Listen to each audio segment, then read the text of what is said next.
Yes, we're recording now. Okay. Hi, everyone. It's Claire from the Yoga Chapel. This is Self-Care with Claire and Friends Online, and we have RHEA Merritt joining us. I'll let RHEA introduce herself, and she's going to do that right now. Hi. So my name is RHEA Merritt, and I'm a certified athletic therapist and an osteopathic manual practitioner. So obviously, I'm not working right now doing manual therapy for people, but we're hoping to disseminate some information and self-care for all those people out there who maybe have had osteopathic treatment before, or if you've never had osteopathic treatment before, this is for everybody who can benefit. And just find so much, health and well-being that can be shared just in learning about our bodies. Because we don't all go to anatomy school. We don't learn about physiology and anatomy. We don't go to anatomy school? No, we don't go to anatomy school. So I'm very lucky to be self-isolating, not by myself. So I have my colleague and best friend, Julia Kellum, here with me today too. So she's managing like the technical support, and we'll pop in here and there. And so we've been, learning and sharing and nerding out together. And we're going to talk about some anatomy and talk about the nervous system and the stress response, which is pretty high up there right now. And What's happening? What's going on? Why are we all freaking out? Why are we all freaking out? COVID. COVID. That's amazing. So you're going to teaching us about breathing properly, or what the dynamics of breathing is. Yeah. The anatomy of breathing, and how stress can affect our physiological body as well as our mental health body. Yeah, our emotional body. I mean, we're all mental, spiritual, emotional, physical. It's all wrapped up into one. So, but yeah, we'll talk about how exactly that happens physically in your body. So we'll kind of focus mostly on that, because we are very physical beings, and that's something that's very tangible for us to do. So like, if once stress affects our body, what happens? Okay, let's just say we're in this time, which we are. Yeah. How is that affecting our physical body? Like, what is the steps, what happens into our physical body? So there's two parts to our nervous system. So we've got our sympathetic nervous system and our parasympathetic nervous system. So a lot of people have kind of sort of a vague understanding of what that is. So our sympathetic nervous system is, our fight or flight, go, go, go. If there's something that's going to be seen as, a fear or attack or something that is unsafe, our body will either, fight that or flight. So your body's preparing to run away. So what happens in that response is that all the blood goes to our extremities, to our muscles, to either fight something or to run away. So even our thoughts, even what we think, is perceived as real to our nervous system. So if we're thinking that we're scared, our body, through our nervous system, is going to have a physiological response of being scared. So like tension and tension in our muscles, all the blood from our organs gets shunted to our extremities. So then, digestion is not going to be efficient or happen at that time. So for example, if we're going to the grocery store, which normally isn't a stressful response day to day, but right now super stressful. It's very stressful, and our bodies, we're not breathing because we don't want to breathe on anybody, and if we're not 6 feet away from somebody, our bodies are just going to be like, well, like I have to leap over 6 feet to get away from that person who is now a threat to us. Right. And so there's also a polyvagal theory out there. So the vagus nerve is actually the longest cranial nerve in our body. So it comes from our brain stem, which is our like primitive primal part of our brain where it controls breathing and heart rate and all of these autonomic functions. Can we see that? It doesn't show up. Sorry, we were just going to show you a picture and it's not showing up. That's it there. Okay, no problem. Can you so see that's like our reptilian brain that, what's that? Can you see the picture on your screen? No, it says anatomy right now with like a nothing. Okay. So comes from our primitive brain, and it's called a wandering nerve. So it literally serves into all of our internal organs. So our heart, our trachea, our lungs, our upper GI system, even into our reproductive system. So this nerve. RHEA, something's happening. Something's happening. Here we go. Okay. Click on this. I'm seeing it right now. You seeing the picture? Yeah, it's a beautiful picture, actually. Okay, good. Except I'm recording.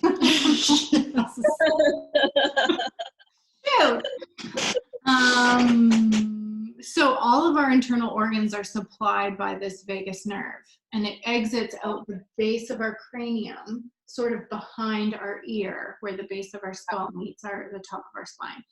And then it wanders through all of these, and that is our rest and digest nervous system. But there's this. Now, so that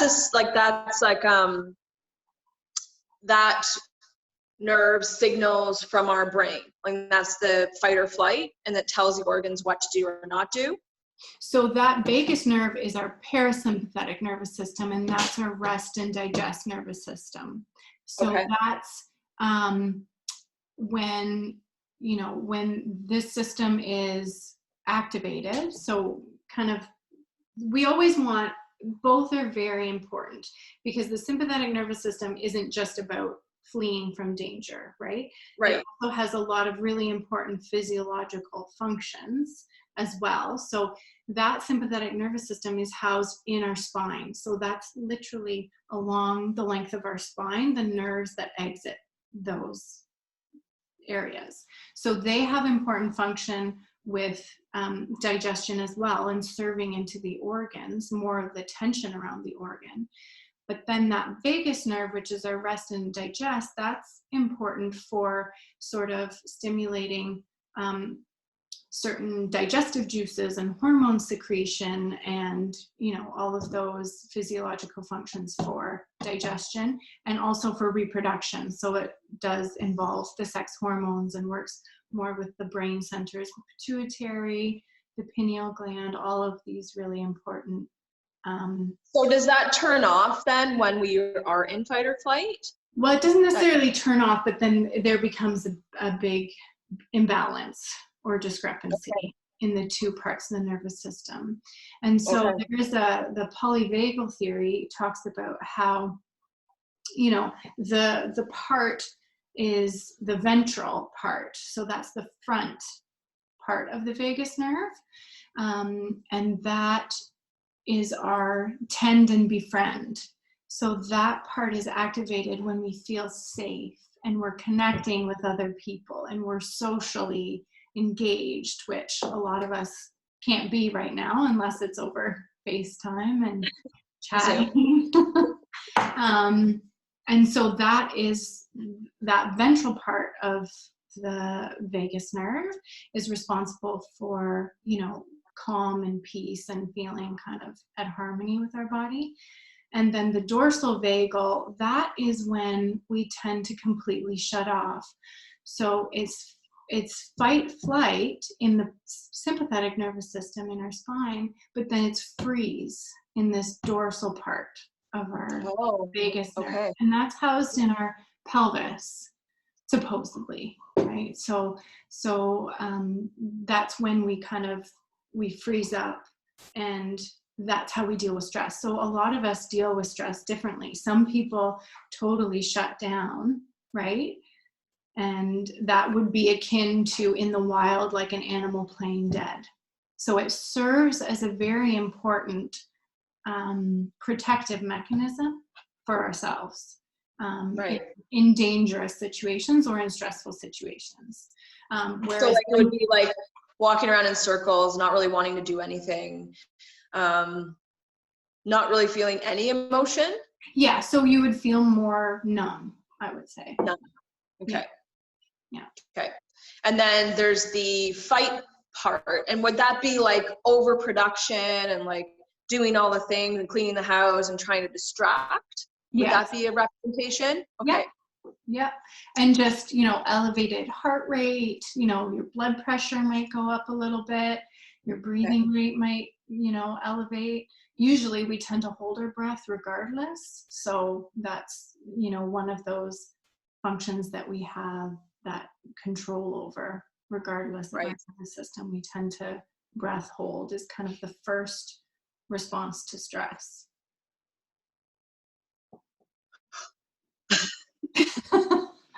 And breathe. And then there's flee, and we can't flee. There is no flee. There is no flee except for, you know, like I said, jumping 6 feet away from somebody, people. Right. Yeah. So our nervous system is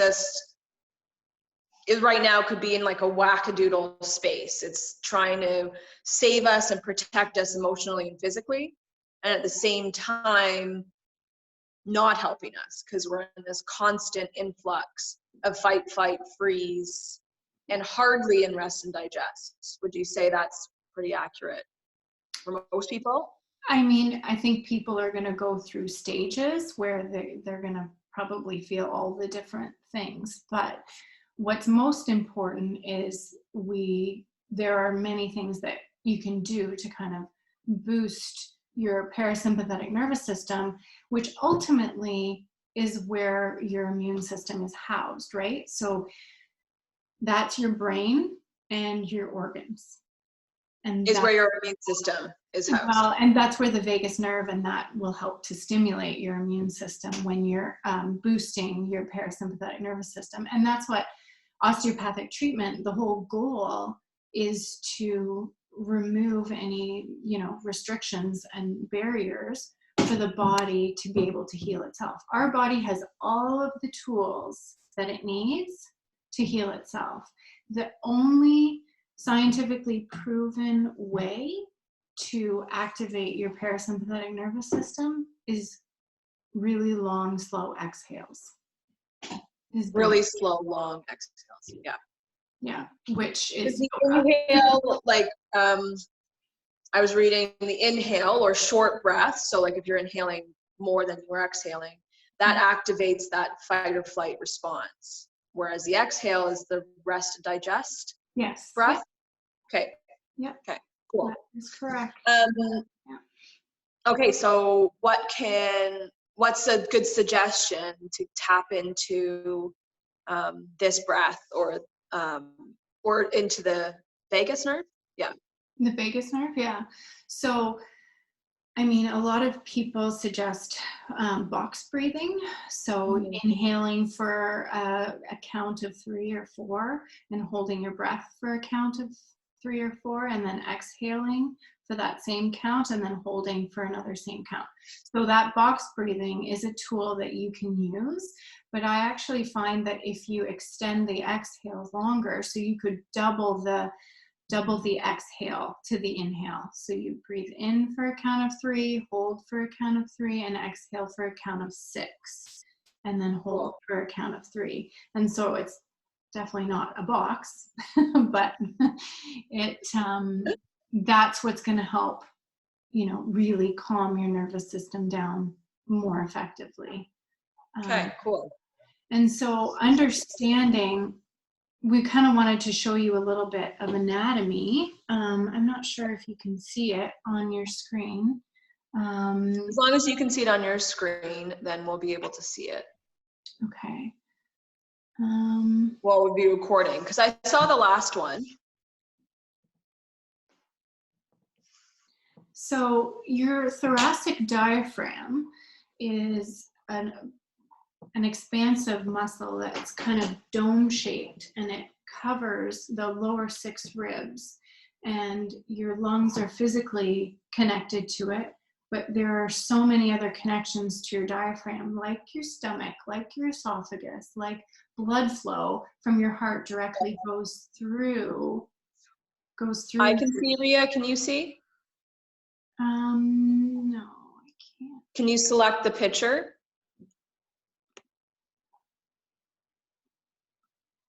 You can see it. Okay, that's good. I can see it, yeah. So we're just going to add a layer of muscle here, so that the muscles that we just added on, so that's the diaphragm if you're looking underneath, and it's this big dome, and you can see it's attaching to the ribs, and it's attaching to the sternum and the back, and it actually has little slips that attach all the way down into your lumbar spine. And so internally, there's also, like I was mentioning, the blood flow actually directly runs through the diaphragm, from your heart down into your abdominal cavity there. And when we stop breathing, all of these things can get compressed. The blood flow can get compressed, the esophagus can get compressed, you can get heartburn. You know, people who are anxious or stressed sometimes get that burning feeling in their chest or tummy, like around their solar plexus area. And so properly breathing, properly contracting the diaphragm is the best way to mobilize our internal organs ourselves. Okay. Cool. And that helps to stimulate the vagus nerve. So as you inhale, we wish that this little model could breathe, but it can't. But as you inhale, what the diaphragm actually does is it descends. So it drops down. So we think about breathing in, the idea is, you know, we kind of think that everything goes up. But this diaphragm actually has to go down in order for the lungs to expand.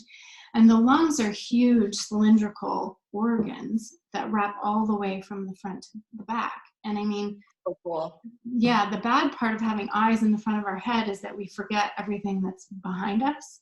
And so Right. even when we're breathing, we think about breathing into the front of our body. But our lungs are so connected into the, here I'm pointing to the screen, you can't see that. They're so enveloped in our back.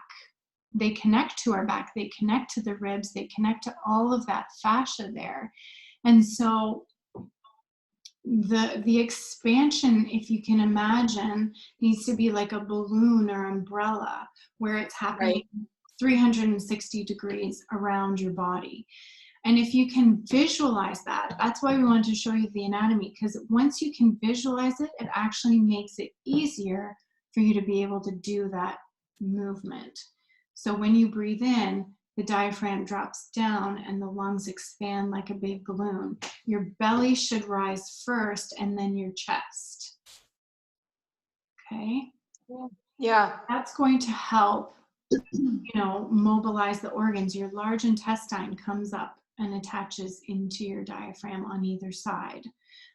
You've got ligaments that attach that there. So breathing helps to mobilize all of that tissue in the stomach and the esophagus and the liver and the gallbladder and all of these vital organs that house our immune system. So I think it's like, you know, 2/3 of our lymph cells are produced in our small intestine, in our mesenteric. Oh, really?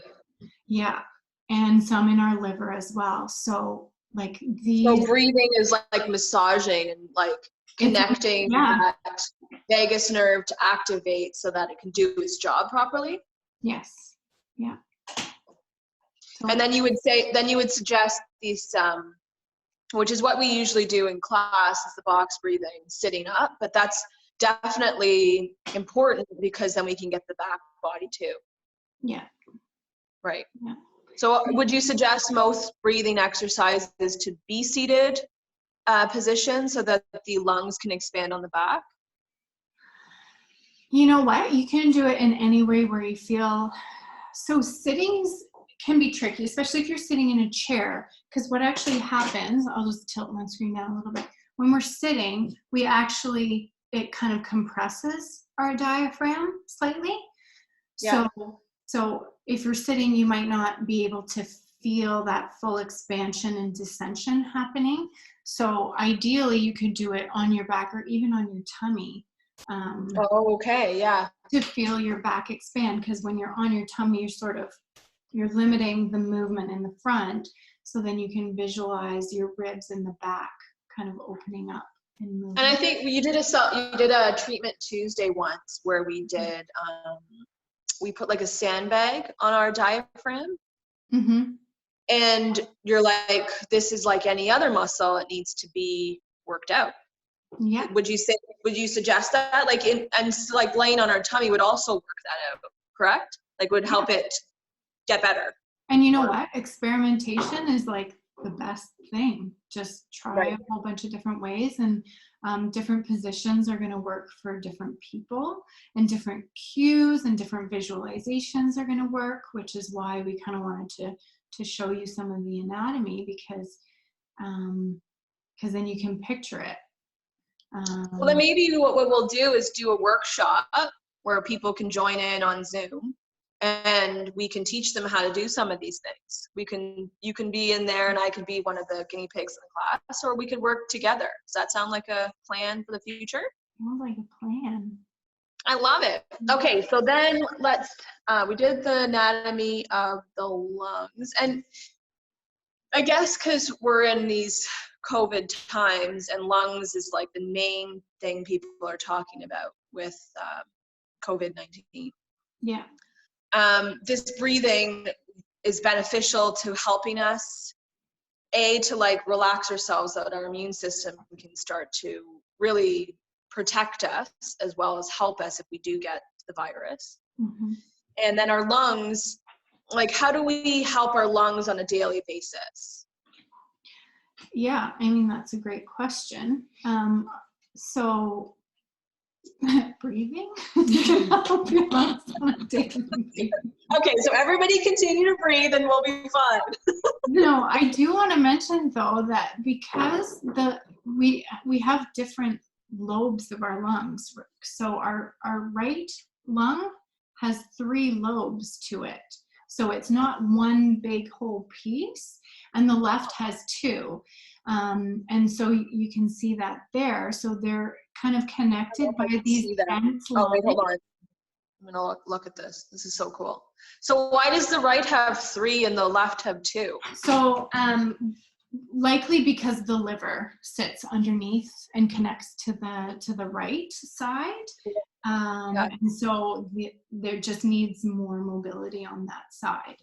So these dense lines where the lobes connect to are called fissures. And the only way that those fissures get mobilized is with really deep breathing. So those fissures are intricately connected to the ribs. So people who've got, mid-back discomfort or rib discomfort, or have ribs that continually tend to, go out on them, can be addressed by really emphasizing the breathing there. Cool. And so does those pieces expand, so mobilization through deep breath? Yeah, because it's just fascia, it's just connective tissue, really dense connective tissue. And so all of our tissues inside have to slide and glide on each other.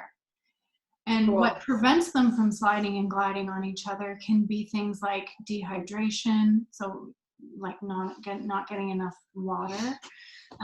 It can be lack of mobility. So being stagnant, right? So even just you could be breathing all the time, but you actually need to physically move your body, even if it's just walking, which is a huge stress reliever.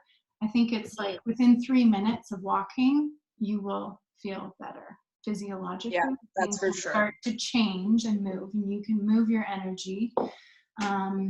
So moving and walking and breathing and getting out into the sunlight. So in March, the inclination of the sun changes. So then we actually start to absorb more vitamin D. And that is crucial for our immune systems and for health, is to get enough vitamin D. Mm-hmm. Well, like the good thing about being able to go outside, we are very lucky and fortunate that we are allowed to go outside, is the vitamin D and the walking. I think people are going to really, that's going to enhance our ability to either fight or prevent this virus.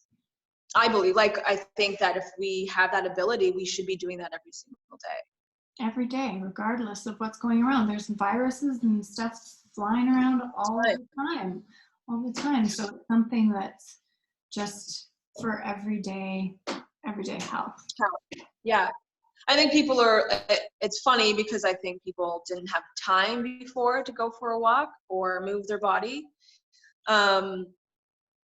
And we were talking a lot about ritual and routine last night in the restorative class, which I think is also super important about this new phase. This new month will probably be in quarantine. Is that, yes, last month was trying to figure out our new normal and figure out and also that freeze. I think most of us were in a freeze mentality. Yeah. We've had a little, we're trying to figure this out. It's never happened before. People are all over the place. But setting up things that are small and tangible will help us too. Oh, this meeting no longer has a time limit. That's good. I'm talking here. Waking up at the same time, drinking coffee and enjoying that coffee.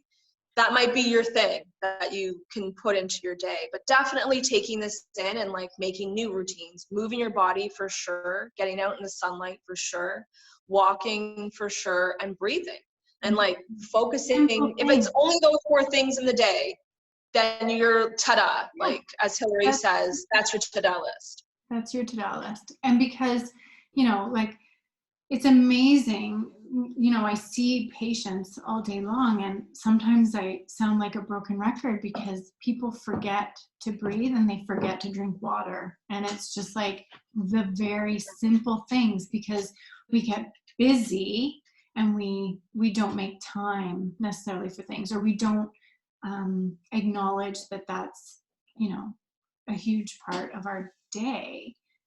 That we forget to breathe because we're so focused. And the other thing about activating our parasympathetic nervous system is not to multitask. Right. You just stay present. You focus on what you're doing. So that's eating.